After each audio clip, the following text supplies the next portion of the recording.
Tesla cybertruck explosion investigation. Let's listen in on Live Now from Fox. My name is Kevin McMahill. I'm the sheriff for the Las Vegas Metropolitan Police Department. Over the last couple of days, since the bombing and death of the individual inside of the Tesla at Trump Towers, had a number of priorities that we've been trying to accomplish over those days. The first one of those priorities was to confirm that there's no further threat. I think we've completed that. The second was to positively identify the suspect. We've also done that today. I can confirm that that is Matthew Livelsberger. We also wanted to confirm that there were no other actors involved in this incident. I believe we've done that, and you'll hear much more about that as we move forward today. We've also today, I'm going to be able to share with you some of what we believe to be his plans and motives as to why he conducted this attack. Now, before we go on, I want to just address a couple of things before we get too far along here. I want you to know that we're very well aware of a podcast that is going around today and the contents of the letter in that podcast. And I just want you to understand that since we've been conducting these press conferences, I have only given you information that we have verified and deemed to be factually accurate. We've been aware of that document for a while now, and we still have not completely gone all the way through that and verified that entirely. We are in one of the two telephones and one laptop, so one telephone and one laptop that we still have not been able to get into. There is one cell phone that we are getting into, and I can tell you that we are barely scratching the surface and almost hourly receiving additional information requiring substantial investigative effort on the part of this joint investigation between ourselves, the FBI, and the ATF. And so, again, while I understand all of that is out there, I believe it is our responsibility to give you what we know to be a fact, and that is what I will continue to do as we move forward. A couple of questions came up in regards to the positive identification of the suspect in the vehicle. I want to give you a couple of photographs as to what it was that we had some conversation around, because there's some tattoo comparisons that we needed to do. And in those tattoo comparisons, in this particular photograph, you can see a tiger tattoo, and there's a secondary tattoo on the stomach that the wife had told us about. You can see that some of it is burnt, some of it is not burnt, and while the body was still in the vehicle, we were unable to identify those specific tattoos until we were able to remove some of it. Secondarily to that, there's also a surveillance photograph that we obtained of our subject in Colorado wearing that very distinctive brown jacket. You'll see that a little bit later here in some of the photographs that one of the assistant sheriffs is going to talk to you about. There's also a lot of conversation that I hear out there about the fact that the identifications, the credit cards, and the number of things that I provided to you previously did not show up as burnt in the explosion in the vehicle. And so I did think it was important for me to address a couple of those issues so you understand where we're at. That's a photograph of the wallet. It's a leather wallet. Clearly, it's burnt up pretty well. However, that wallet was found in the back seat under some debris in the vehicle, and it contained, you'll see in this photograph, the credit cards, a photograph, and a number of other pieces of identifying information. The military identification that I initially told you about was also located within inches of the wallet. And you'll see much of this stuff does have some burn damage on it. The passport that I described to all of you was found in the back, in the bed of the truck under debris as well, and you'll see a photograph of that in there. I also had mentioned to you that we were going to be doing dental records to identify the subject in the vehicle. The Department of Defense provided those dental records to us. We then forwarded them to the coroner, and the coroner also provided a positive identification for us. Finally, we had also requested DNA from the family, which was provided to us, and it matched to our suspect. We then, of course, had now confirmed fully his identity to you.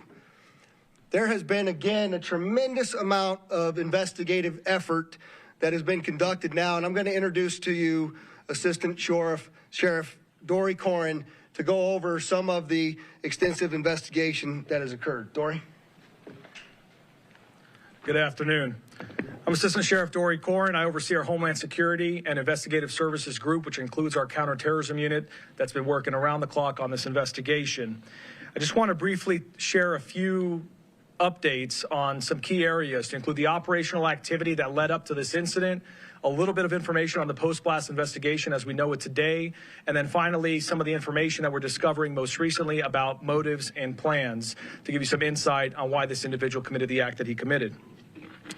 To begin, just with the operational activity, the sheriff yesterday talked about the route that the suspect took to get to Las Vegas.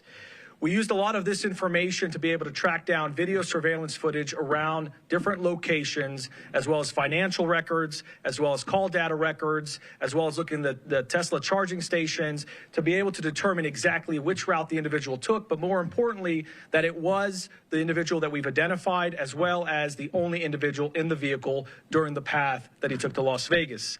As you'll see here in this video here at one of the charging stations, there's just one example. You'll see our suspect here. He'll exit the vehicle. He'll walk around the vehicle at different times. At one point, you're going to see that he opens the door of the vehicle. He retrieves a coat. He puts that coat on, and you're going to see that at different parts to include the photo that the sheriff talked about just a few minutes ago. We use this video information as well as what I said earlier about the financial records in terms of purchases being made with different credit cards, call data records, a video canvas at multiple locations, trying to use all of that to corroborate that the individual that we've identified is the same individual that drove that Tesla during that route that we've identified to Las Vegas. In addition to that, we also talked about the phones that were recovered. There were 2 phones that we recovered from the vehicle. Both phones were damaged. We are still trying to access the data in one of the phones, but we have been fortunate in our team, which is second to none, has done a really good job accessing the data in one of the phones that was recovered. You can see the phone here in the vehicle. It's very burnt from the outside. You can see another image here. But we're able to take this phone and be able to extract the data using a variety of different tools. And in that, we've identified a whole variety of information, but one thing in particular is there was an application in there that the suspect used to take notes. In that application, one of the notes is titled Surveillance Log by the Suspect. It appears to be more of a journal of activity.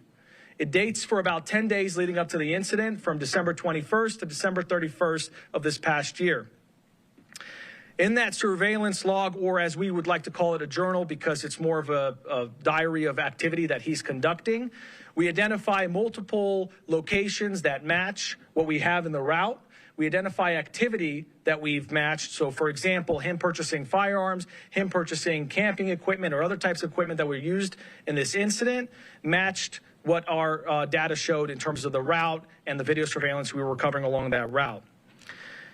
Beyond the operational activity, I want to also get a little bit into the post-blast investigation. So make no mistake, this is a suicide vehicle-borne improvised explosive device, or short, it's a suicide VBID. We know also, as mentioned by the sheriff yesterday, there's a self-inflicted gunshot wound by the suspect. The coroner was very specific in their examination. It was an intraorbital gunshot wound, which essentially means that the suspect put the firearm in his mouth and discharged the gun, and ultimately the round came out to the left side of his head. In addition to that, in terms of our assessment of the post-blast to confirm that he's the only individual involved and the only individual in the vehicle, we did a variety of video and photo comparisons to match the clothing. So if you look here, for example, this is a video in Las Vegas, and you're going to see in a moment here where he parks the Tesla truck. He comes out, and you're going to see some descriptive clothing that matches some of the other video that we've recovered along the route. Please keep in mind, this is a very extensive investigation, so there's a lot of content for us to review and examine. We're just showing examples and samples as we get them. There's more information as we go through it. But in this video, you can see even the distinctive jacket that he is wearing in that vehicle. The other thing that's important is the sheriff mentioned yesterday that Tesla sent to us engineers to come to Las Vegas to help us extract data from the vehicle. Thanks to their support, we were able to extract an SDMI chip from the Tesla vehicle, and Tesla was able to confirm to us using the data from the vehicle that the vehicle was not in full self-driving mode at any time during this incident. Finally, the last category just to touch on is motive, which I know everyone is very eager to try to understand and be able to explain what happened. I'll reiterate what the sheriff said is we still have a large volume of data to go through and a lot of content to go through. As you know, with any one of our devices, there's thousands, if not millions, of videos and photos and documents and web history and all of those things that need to be analyzed. But with that, just as a preview for as we get information, we're trying to be as transparent as possible. There were a couple pieces of content we thought were important to share for now. One is in the note application, he seemed to have 2 letters. One letter in particular, as you can see here, this is an excerpt from that letter. He says, fellow service members, veterans, and all Americans, time to wake up. We are being led by weak and feckless leadership who only serve to enrich themselves. He goes on to explain a variety of other grievances and issues, some political, some personal, a variety of other things, which we will do our best to release very quickly here. But then there's a second letter where there's some more excerpts. This one seems to be dated after the fact in that notes application. And in there, you can read a couple of the excerpts. We are the United States of America, the best country, people to ever exist. But right now, we are terminally ill and headed towards collapse. This was not a terrorist attack. It was a wake-up call. Americans only pay attention to spectacles and violence. What better way to get my point across than a stunt with fireworks and explosives? Why did I personally do it now? I need to cleanse my mind of the brothers I've lost and relieve myself of the burden of the lives I took. I'd like to just also expand on that and understand that these are just excerpts. In there, he does offer additional information that is varying on the spectrum in terms of political grievances, issues about the conflicts elsewhere, not here, domestic issues, societal issues, a variety of other things, including personal challenges as well. We are intending to release those initial letters so people can understand the best they can what the person's thought process was at one point in time. However, please understand there is still a lot more content to go through, and that may change. There may be a lot more information that we recover that explains either more or shows a change in mindset at different times. Just before I turn it over to FBI Special Agent Spencer Evans, I just want to take a note and just mention what the sheriff said, which is our counterterrorism section and all of the people involved in this have been working around the clock 24/7, tirelessly, truly through the night. They are second to none, and we really appreciate everything they're doing. With that, turn it over to the FBI. Good afternoon. My name is Spencer Evans. I serve as the Special Agent in charge of the FBI's Las Vegas division. I'd like to express gratitude for everyone that's here today, and especially the partnerships that Sheriff Corrin just highlighted. It's been seamless collaboration between the FBI, ATF, Army, CID, Las Vegas Metropolitan Police Department. You know, if you walked into one of the command posts and someone's not wearing a uniform, you wouldn't be able to tell who works for which agency, and it's been outstanding collaboration. We do have significant updates that we're sharing with you from an investigative standpoint, but just want to reiterate, as Sheriff Corrin mentioned, there is still a lot of ongoing investigation. We have terabytes of data that we have to analyze. We have outstanding search warrants and subpoenas, interviews that are being conducted around the globe as we try to paint a comprehensive picture of exactly what happened. That being said, we do feel confident that we have a much better sense of how we arrived at the events of the 1st of January and additional information that we can provide. So I'd like to first begin by addressing something that continues to be widely speculated, whether or not there was any connection between what happened in New Orleans on New Year's Day and then the incident here in Las Vegas just a few hours later. Just to be clear, there is no evidence that these two events are connected. The only things that we have connecting them are incidental, what we believe to be coincidental similarities in that both vehicles were rented through the same service, that they were both subjects served in the military, that they both stayed at an Airbnb, things like that. We've identified no telephonic or email communication between the subjects, no information that suggests that they knew each other, that they ever served in the same unit, that they were ever assigned at the same place at the same time and had interaction, and no witness interviews have corroborated or provided any information that the two events are connected in any way. In similar fashion, we have not identified any connection between this subject and any other terrorist organization. During the FBI's international investigation to date, as I mentioned, we have interviewed family members, friends, the subject's associates, and military members that he served with around the globe. Through these interviews, we've found that the subject held no animosity towards the president-elect. That's something that's also been reported. Investigative steps have discovered, and information from the Army indicates, that he likely suffered from PTSD, and we are also aware that there were potential other family issues or personal grievances in his own life that may have been contributing factors. Again, we're looking into all of that. It's evident that the subject considered, planned, and thoughtfully prepared for this act alone. That's what we believe, and we have no information to the contrary at this point. The FBI has been able to confirm some of this through the utilization of video footage in public areas as he traveled from Denver to Las Vegas. We have video footage that shows that he is alone outside of the vehicle, and that corroborates again what Las Vegas Metropolitan Police Department footage has also shown. The FBI, as the sheriff indicated, facilitated obtaining DNA from a family member that was able to be conclusively matched to confirm the subject's identity.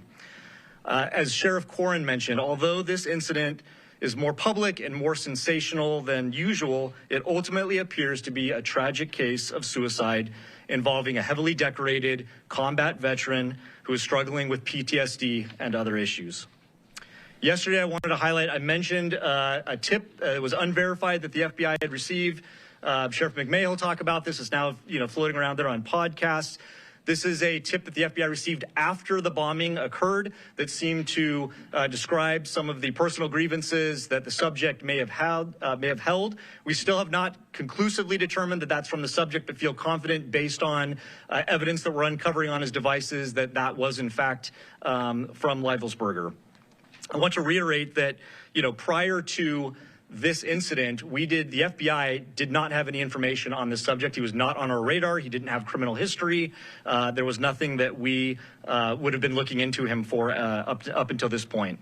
Last thing I just wanted to highlight briefly is it's not lost on us. We understand that there were victims. While the subject himself was the only person that was deceased, there were several folks that were injured. And obviously, any sort of incident like this has a traumatic impact on the greater community and folks that are rightly so going to be scared and concerned, and some people that were inconvenienced and some that were taken to the hospital with injuries. We'd like to remind everyone that we're working with Las Vegas Metropolitan Police Department advocates, the Office of Emergency Services advocates, and the Southern Nevada Resiliency Justice Center to offer services to these victims.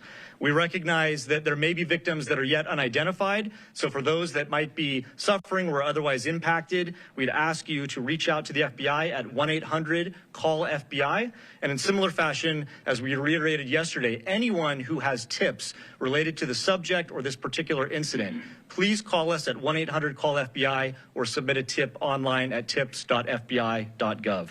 And with that, I'll turn it over to the Assistant Special Agent in Charge from the ATF, Kenny Cooper.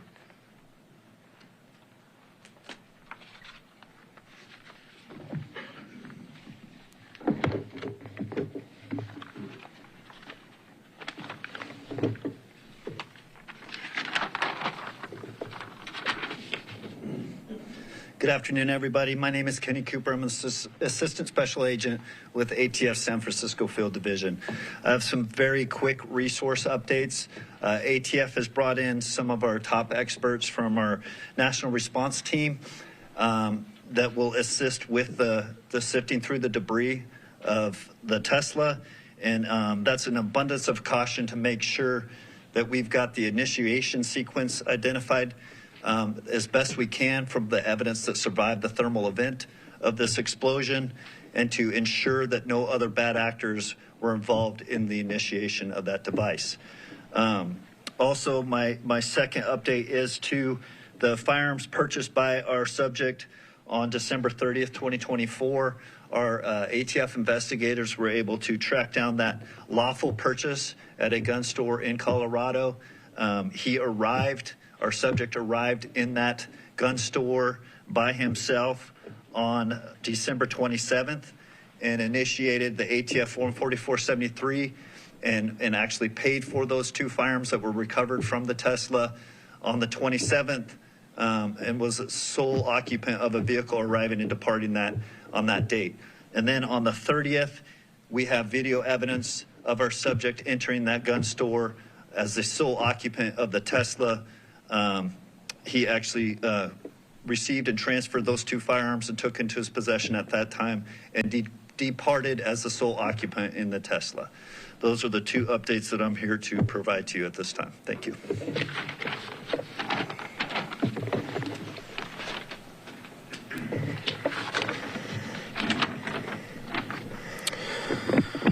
All right, with that, we'll entertain a couple questions. If you could, please identify yourself, and we'll go from there. David? David Charles, KLAS TV. Thanks for taking my question. Sure. 2 quick questions. One, the video that you showed of him with the Tesla was able to extract that for you from the device, from the cart. The video you showed him walking around and at the charging stations.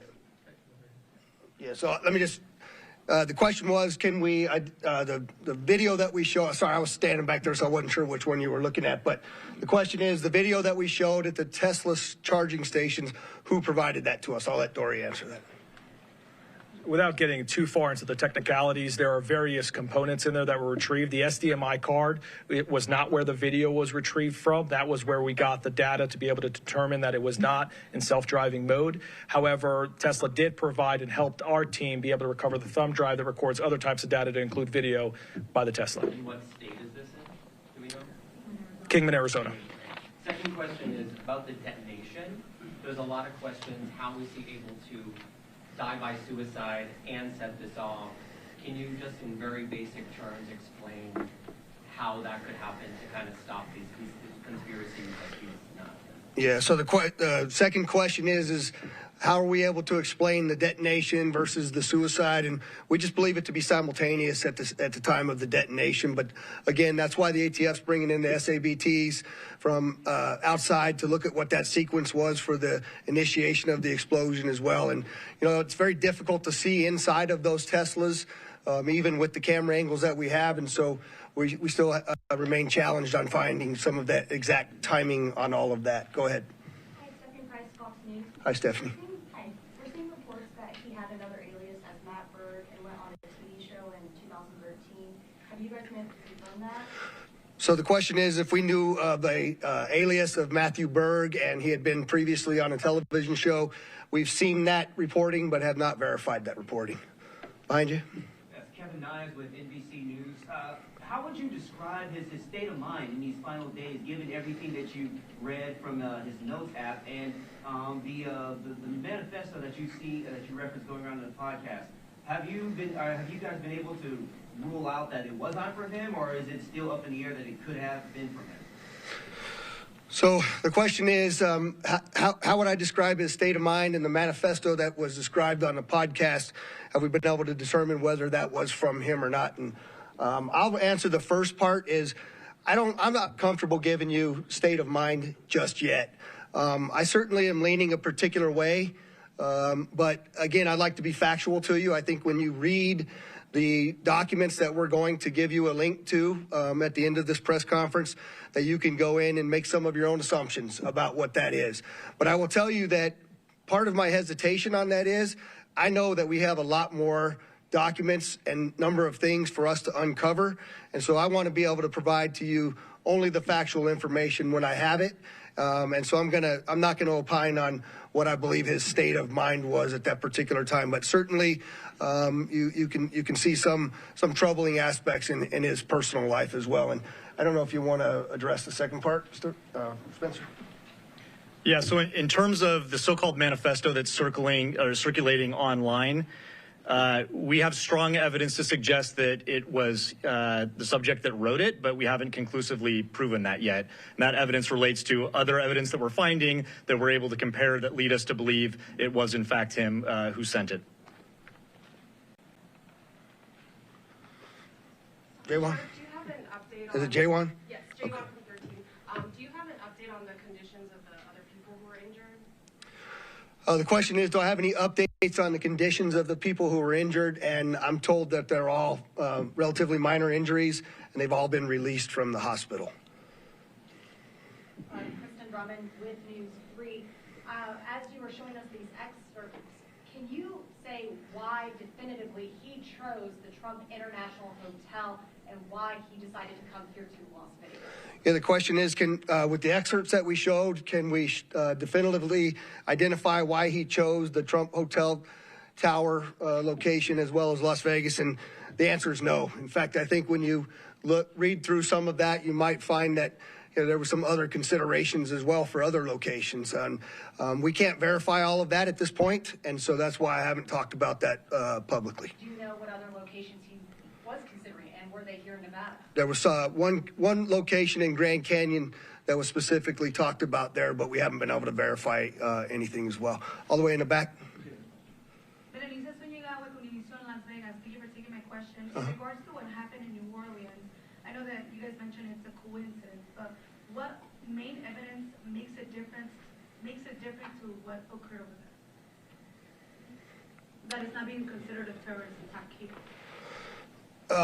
So the question is why don't we consider what happened in New Orleans and what happened in Las Vegas connected? And the simple answer to that is we don't find anything to actually point us in that direction. There are those coincidences that we have spoken very openly about, but we have not found throughout this entire investigation anything that ties the two attacks directly together. Go ahead in the back.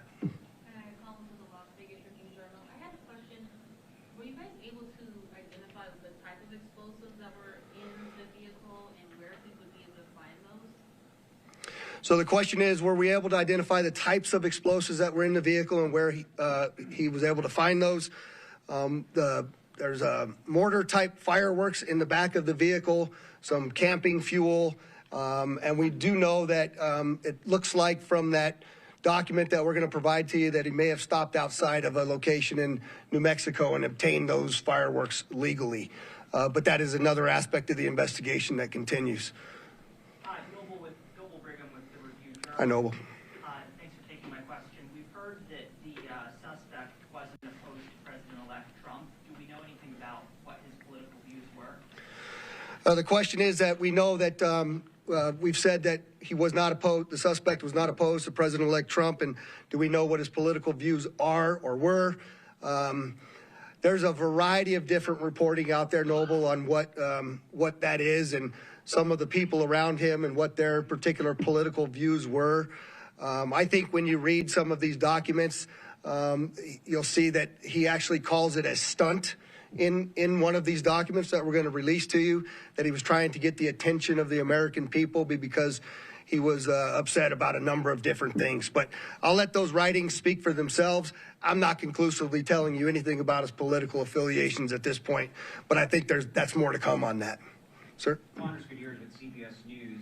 Talk to us about you have an individual who is obviously struggling with mental health here, a member of the military service. There are others out there who may be struggling with this, a lot of mental health issues here.